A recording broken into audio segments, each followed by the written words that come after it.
Donc on dit que vous êtes un homme de terrain, président, parce que vous êtes à la LCO aujourd'hui, on vous voit un peu partout dans les districts et dans les ligues, donc vous descendez dans le foot amateur.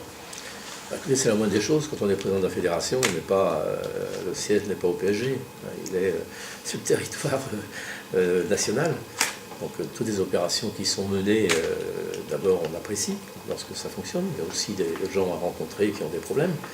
Donc ça paraît très logique d'être tout près du foot amateur, qui est quand même la base. Vous savez, après l'Afrique du Sud, on est tombé à 1 800 000 licenciés. Aujourd'hui, on est à un peu plus de 2 millions. Donc on confirme comme un attrait qui a toujours été important.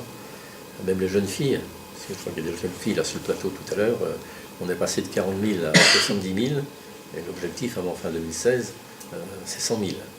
Donc c'est pas l'objectif facile, mais c'est peut-être un petit appel, puisque vous m'en parlez, au président du club, de créer une section féminine. Ça ne coûte pas d'argent, c'est pas vrai. Il y a plein de jeunes filles qui veulent jouer au football. C'est pas pour les licences, c'est pas du tout ça. Mais on avait tellement de retard. Quand j'ai assisté en Allemagne à la Coupe du Monde féminine il y a 3 ans, quand je voyais les stades archi pleins, aussi pleins que pour les garçons, avec un nombre de licenciés phénoménal, je me dis quand même c'est tout près de chez nous. Nous, on regarde ça de très loin. Donc on a mis une organisation quand même importante. L'équipe de France féminine aujourd'hui est télévisée sur les chaînes en clair. Elle est médiatisée de façon importante et je pense qu'elle donne une excellente image du jeu d'abord, mais ensuite du comportement. Justement, l'image, vous en êtes pour quelque chose. L'image de l'équipe de France a changé, quoi. On entend plus ce qu'on entendait. Je pense qu'on essaie de toute façon de répondre rapidement. Reporter des dossiers, c'est toujours très compliqué. Le football, il y a un problème tous les matins. Si vous ne le réglez pas tout de suite, vous laissez dans le tiroir plein de choses qui peuvent ressortir. Donc, la difficulté de la fédération, c'est de répondre immédiatement à tous les problèmes qui peuvent se poser. L'image est meilleure parce qu'on gagne. Déjà, les joueurs sont plus talentueux. Nos sélections nationales, j'ai parlé des filles, sont qualitatives. Les espoirs, avec Willy Sagnol, ont aussi donné une belle image. Toutes nos compétitions de jeunes, les moins de 20 l'année dernière, étaient champions du monde. Donc je pense qu'il y a une bonne reprise des sélections nationales. Puis ce matin, il y a beaucoup de clubs, donc il y avait beaucoup de clubs présents, la Ligue. Ils sont contents de voir le président. Donc, ce que je dis, c'est bien de descendre sur le terrain. Ça nous apporte, nous, des licenciés. On recrute, ça soit même au niveau des arbitres, même s'il n'y a pas d'arbitre à la Coupe du Monde, mais ça nous aide, l'image que vous donnez là-haut, ça nous aide, nous, en bas. Je pense que c'est complémentaire. On ne peut pas être donneur de leçons si on n'applique pas soi-même dans les mêmes directions.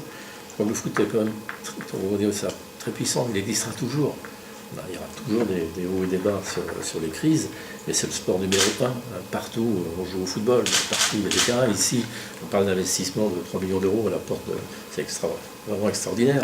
Donc, la France du foot, partout avance avec ses terrains, ses hommes, les formations que nous faisons. Donc, je pense qu'il y a une bonne complémentarité. Pas le tout d'avoir beaucoup de licenciés si on ne sait pas les accueillir. Pour ça, franchement, qu'on dise 2 millions ou 2 millions 3, c'est bien.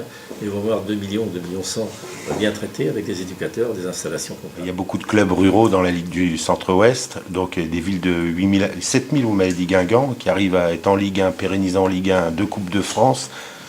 Il faut dire votre secret là, pour les clubs de la LCO.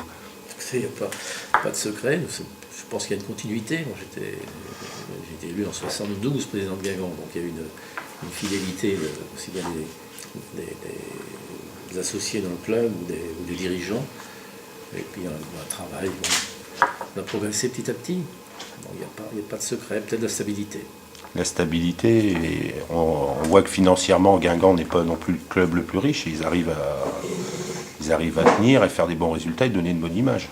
Oui, mais justement, il faut être un peu peut-être plus, je ne veux pas dire plus motivé, avoir une équipe très complémentaire. C'est toujours le lien entre l'argent et le jeu. On ne peut pas être donneur d'exemple. C'est une ville qui réussit bien, mais qui a vraiment du mal à un très très haut niveau. Président, pour les internautes, un petit pronostic pour l'équipe de France, même si je sais que vous n'aimez pas trop peut-être les pronostics. Je vais vous répondre comme Deschamps, pour le complémentaire, il faut gagner le premier match. Il faut gagner le premier match, après ça devra le faire. Et Président, je vous remercie. Je sais que vous allez venir en Creuse là, pour inaugurer le district, donc on se reverra là-bas. Je vous remercie. Parfait, merci.